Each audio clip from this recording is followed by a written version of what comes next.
Hey guys, it's me again. Smoke machine fixing time. Found something very weird on the smoke machines that I haven't seen on any other YouTube video. So let me explain what I found. The unit wasn't heating up. So I went to the fuse and it wasn't the problem. I took my meter, rang it out, and this switch is good. All this switch does is turn this light on and activates the controller. So I noticed there was this wire going through this little loop right here going to the positive side of the heater. Well, it was this.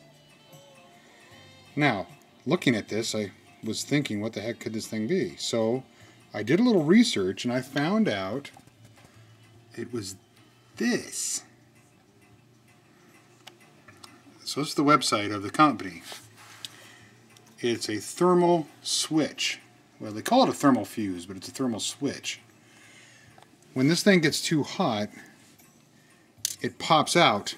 See the little black ceramic part right there? It physically pops out via the spring.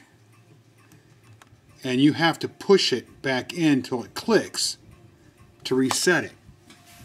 Now, I have 3 dead smoke machines because of this thing.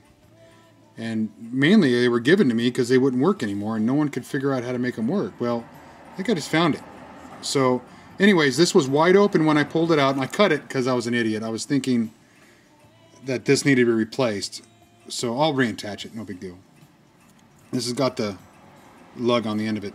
So on the meter, it was wide open. I pushed it together and it clicked, and it now is closed again. So I hope it's good. Okay, problem number 2. The motor wouldn't work. So I got that working and I jumped around it and got it to work. Well, anyways, there is a rectifier diode right here. A 1N4007. I got about 1,000 of these things because I do all sorts of neat things with them. But there's a rectifier diode here to stop the ground from the motor collapsing and causing a problem and probably blowing the fuse in here. So I replaced this and now the motor works. Wow, so many things that went wrong with this one smoke machine, and it really isn't that old, but it's the cheap one. It's all plastic and crappy. Anyways, that's what I found so far, guys. So I don't know who makes this thing.